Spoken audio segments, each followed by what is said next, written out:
It's Friday, April 25. In the headlines, Prime Minister Dr. Andrew Holness says the government is working on increasing agriculture production. Business news, government reassures the private sector about economic issues. Regionally, United States report clears Guyana's government of facilitating money laundering. And in sports, an update on the Penn relays. And Barbados retains a CWI Under-15 Rising Stars Boys title. This is the weekend news on PBC Jamaica. I'm Simone Absalom Gale.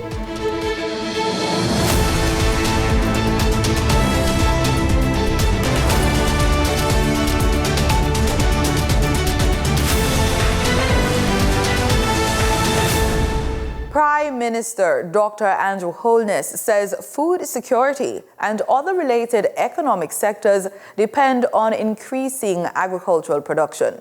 He says his administration is working on strategies to develop the sector, including increasing the number of irrigated lands. He says the project will cross the election cycle. Dr. Holness discussed the matter at the recent commissioning of the Parnassus irrigation system and launch of the Parnassus Agro-Park in Clarendon. Agriculture contributes to 9% of Jamaica's GDP. However, access to land and a sustainable water source have proved difficult for Jamaican farmers. That's what the government's agro-parks, equipped with irrigation systems, comes in. Prime Minister Dr. Andrew Holness says right now, only 15% of arable government lands have proper water systems. The rest of your lands would be subject to the vicissitudes, the change in weather. So the output, the productivity that you would like to get would be subject to climate change issues, weather issues, and that's not good for sustained agriculture. He says his administration has been working across election cycles to address fundamental agricultural issues, and he needs time to continue. The transformation of Jamaica is not going to be this. It is not going to be stupid promises, even lovely sounding promises. And as we are in the promising season, when politicians are going to come to tell you that they will give you horses that can fly,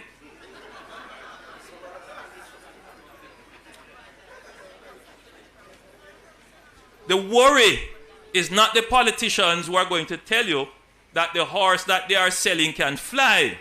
The worry is the voter who believes. He illustrated how developing arable land would benefit food security by stabilizing food prices. But the farmers who have been practicing mulching for decades in southern St. Elizabeth, because that is how they mitigated the weather effect, when they now have reliable water that is coming from pipes and irrigation systems that they can plan in advance, they will see the transformation. And what the average voter will see is far more foodstuff in their supermarket shelves and in the Coronation Market and in Linstead Market and in all over. But what they will also see is a stability in price. He then linked this reasoning to Jamaica's cost of living. It is precisely because we have low productivity in agriculture why we have a food price crisis. And until our voters make that connection to inform how they vote, they will not get good agricultural policies. What they will satisfy with are easy but destructive policies that say, well, we should put a tax on imported goods. The Parnassus Agro-Park falls under the Southern Plains Agricultural Development Project. implemented by the Ministry of Agriculture and Fisheries. Artificial intelligence is making its way to Jamaican classrooms, not to replace teachers, but to support them. That's the message from Education Minister, Senator Dr. Dana Morris-Dixon, who addressed educators at the opening of the 2025 JTA Education Conference in Trelawney. Denida Rodney gives us a detailed report. We're not just preparing for the future, we are creating it. We cannot be merely consumers of technology. We have done enough of that. We've done a lot of consuming technology. We have to become producers of the technology. To embrace technology, we must make sure it is accessible. Technology must be embedded across the entire education system, and that's why we've launched a national effort to modernize our infrastructure. That was Minister of Education, Senator Dr. Dana Morris-Dixon. Speaking at the 2025 JTA Education Conference, she revealed bold steps are underway to bring artificial intelligence into Jamaica's classrooms. One such way is the testing of AI tools to assist teachers with grading and administrative tasks. Already, the Ministry of Education, we are testing AI tools in school to support teachers with marking and administrative tasks. I remember when I was a teacher, I hated to mark. It was the worst part. Setting the tests, all right. Teaching was all right. But marking the papers was not fun. And so we have AI technology that we're testing in schools now to have the AI mark the papers so that the teachers can spend more time doing what is really important, which is interacting with our students.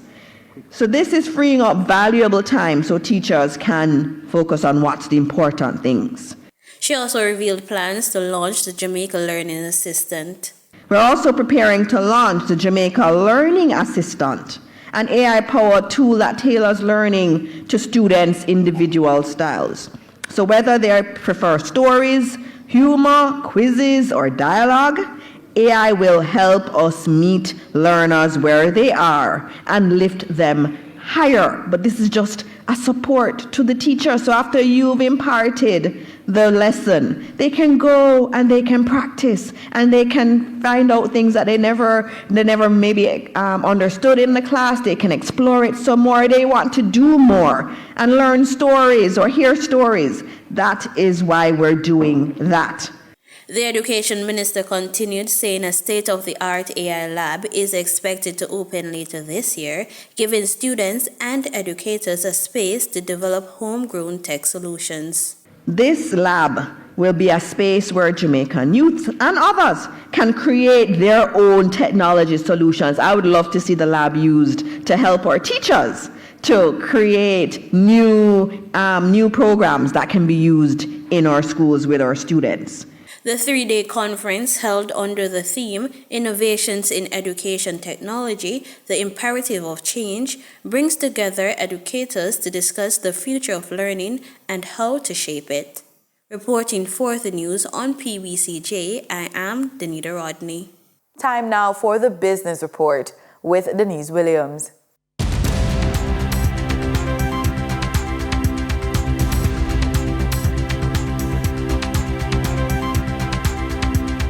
Welcome to today's Business Report. I'm Denise Williams, here to bring you the stories shaping the financial world and guiding your journey to smarter business decisions. Let's dive into the top headlines.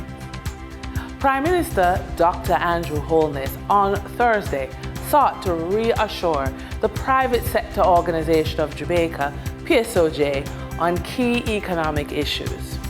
Speaking at a meeting with the private sector leaders on Thursday to discuss urgent international trade-related issues, Dr. Holness indicated that the government has been restructuring internally to survive the changing dynamic. And he said, in quote, "We saw it coming a long time ago, so I give you that commitment. We are changing. The government is making sure that what we do is strategic, and you would have seen that. There are many concerns about whether or not Jamaica would be asked to do away with Cuban doctors and visa issues and mass deportation and all of these.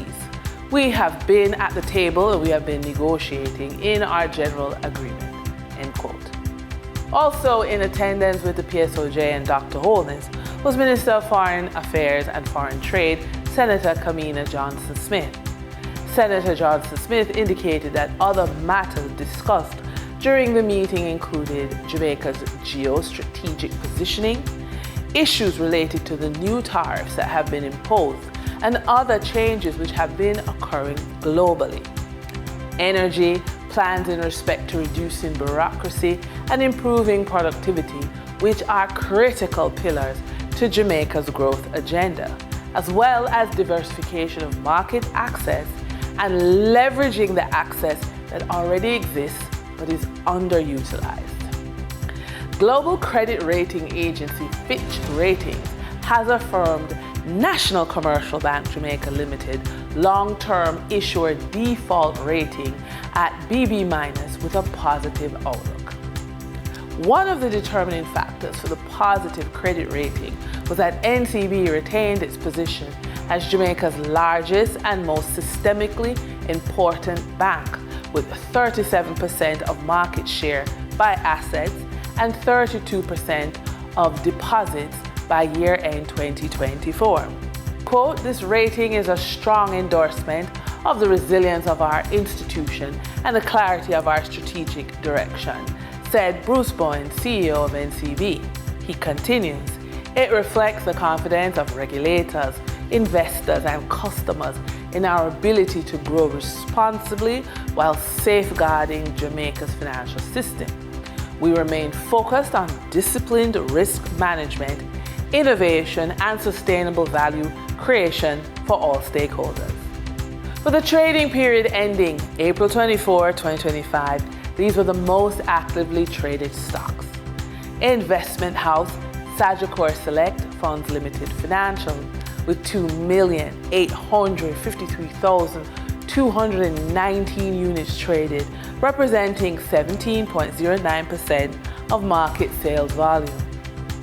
Toll road operator Trans Jamaica Highway Limited with 2,833,361 units traded, representing 16.98% of market sales volume. Online education provider One-on-One Educational Services Limited with 2,303,559 units traded, representing 13.8% of market sales volume.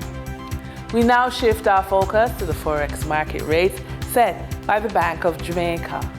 On April 24, 2025, the Bank of Jamaica reported US $48.06 million purchased and US $52.47 million sold by Forex traders. Forex traders earned $1.58 per dollar, selling the US at $158.92 and buying the US at $157.77. The Canadian dollar netted Forex traders $2.07 per transaction, selling at $115 and buying at $113.49. The British pound yielded Forex traders $13.43 in profits, with selling at $210.79 and buying at $197.36. For our credit report tip of the day, without a credit footprint, you not only miss out on financing opportunities, but also pay higher costs, face barriers in business and housing, and the slowdown of compounding of your assets. That said, credit invisibility isn't a life sentence. It's a challenge with a clear set of solutions. Taking action can equip you to build a robust credit profile, unlock funding, and accelerate your wealth creation. Here are some ideas. First, keep utilization below 30% on any revolving account. Then set clear credit goals. For example, reach a 720 score by year end. And that wraps up today's Business Report. I'm Denise Williams, reminding you that every financial decision is a step toward your future. Until next time, stay focused, stay informed, and keep striving for success. See you soon. In regional news, Guyana has come out on top following a major regional evaluation of its financial oversight systems. The process, which included participation from key international partners, ended with strong praise for Guyana's performance, placing it ahead of several counterparts in the region. That's the word from the country's Attorney General, Anil Nandal. The United States of America itself is a member now of CFATF, and they were present, and they participated in the exercise, where Guyana AML-CFT framework was laid bare, and the report, we had to defend the report. And at the end of that process, Guyana came out with excellent evaluations. In fact, Guyana did better than almost every independent Caribbean state in the fourth-round mutual evaluation process. And our ratings were sent to the Financial Action Task Force, where it received that agency's approbation. And that is the international standard bearer on AML-CFT. Once you meet that approbation, once you pass that assessment, and you do so with flying colors, which we did, that is conclusive. There is no other agency now that can come and second guess that. And that's my problem with this report. Caribbean leaders are standing firm on the importance of citizenship by investment programs, calling them a vital source of support for their economies. The statement came on day 3 of the Caribbean Investment Summit 2025, now underway in Antigua and Barbuda. Jamie J. Roche reports. CIS 25 builds itself on 3 words: integrity, stability, sustainability. And inside its hall at the American University of Antigua, 4 OECS prime ministers and an attorney general said the very survival of their small island economies hangs on making those words more than a motto. So our external partners, international partners who may see these programs as insignificant and corrupt programs, maybe in your eyes, but for us, they're a lifeline for our people.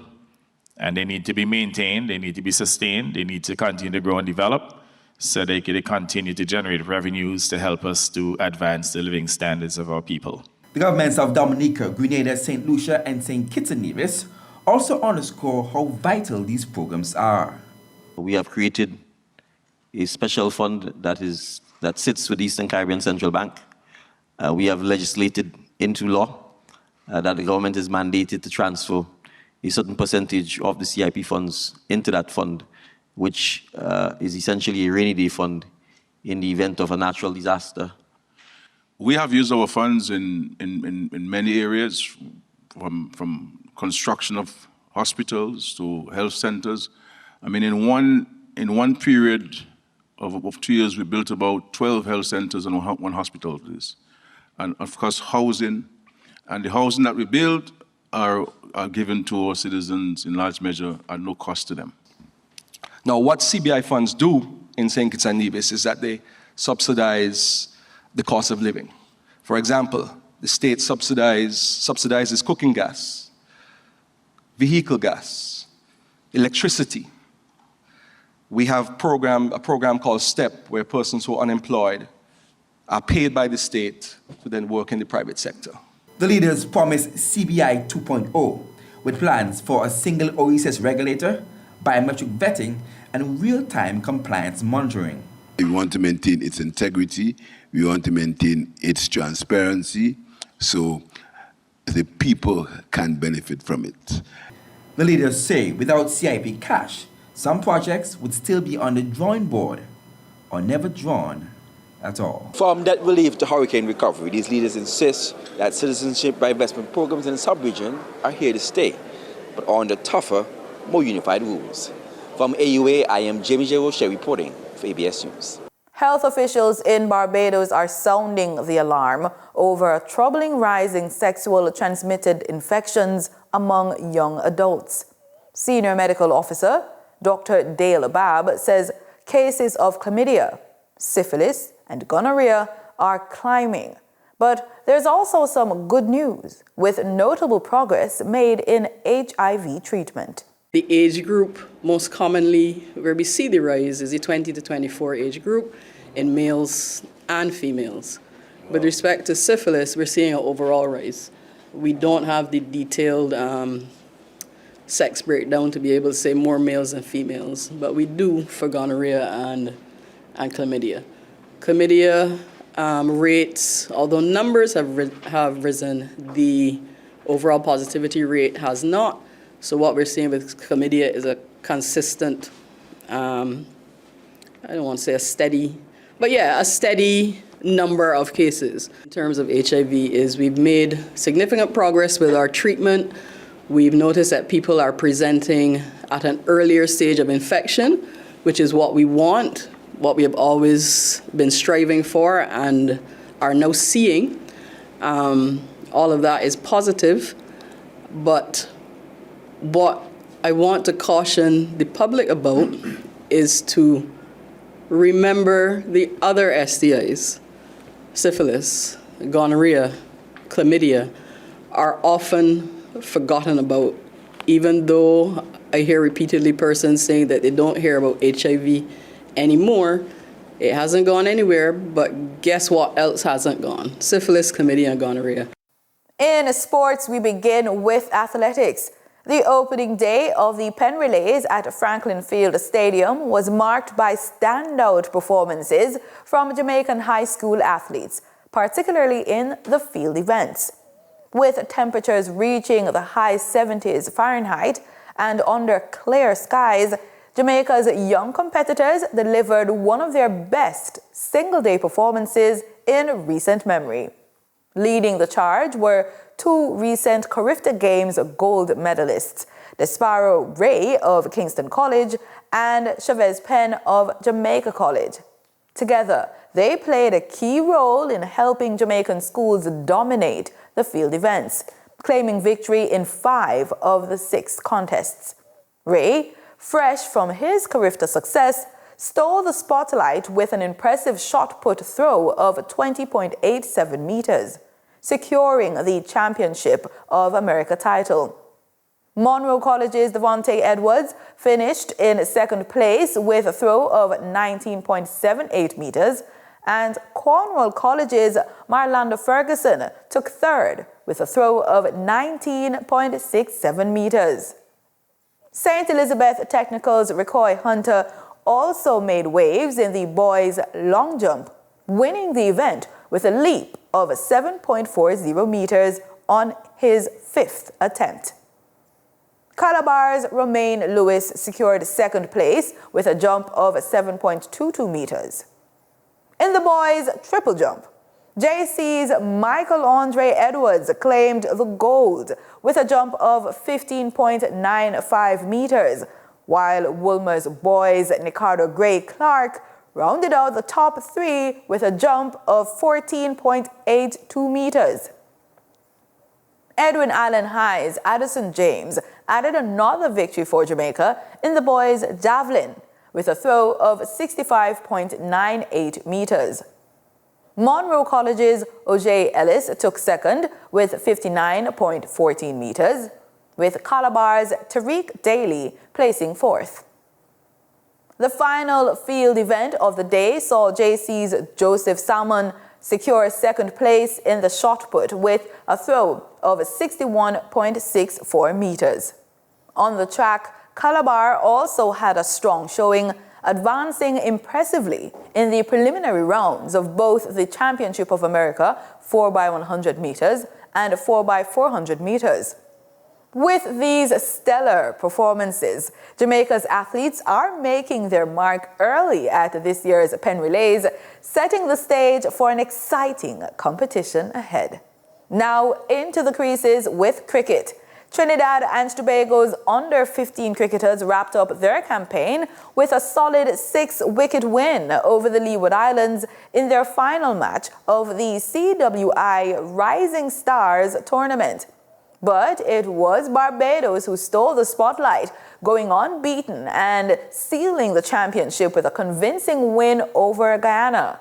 The details in this report.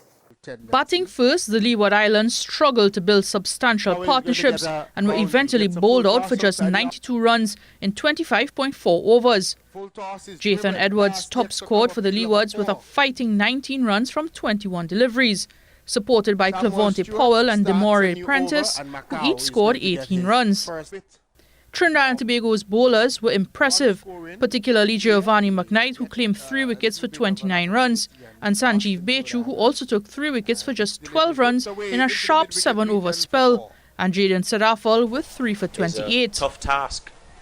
Here is he, catching Powell, bowl and caught. In the chase, Trinidad and Tobago made short work of the target, reaching 93 for the loss of 4 wickets in only 16.4 overs.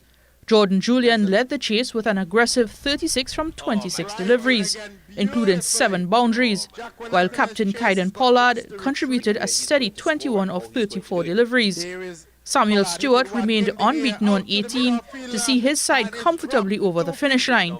For the Leewards, Treon Daniel was the standout bowler, picking up 2 wickets for 21 runs. However, the total proved too low to challenge Trinidad and Tobago effectively. Elsewhere in the final round, Jamaica wrapped up their campaign with a dominant 10-wicket win over the Windward Islands at the Sir Vivian Richards Stadium. Barbados ended on 27.4 points, well ahead of Trinidad and Tobago on 19.4 points, Guyana 18.6 points, and Jamaica 16.2 points. Windward Islands 8.2 points, and the Leeward Islands 4.2 points rounded out the points table at the end of the tournament. And that's the news on PBCJ. You can follow us on our social media platforms at PBCJamaica. Have a great weekend.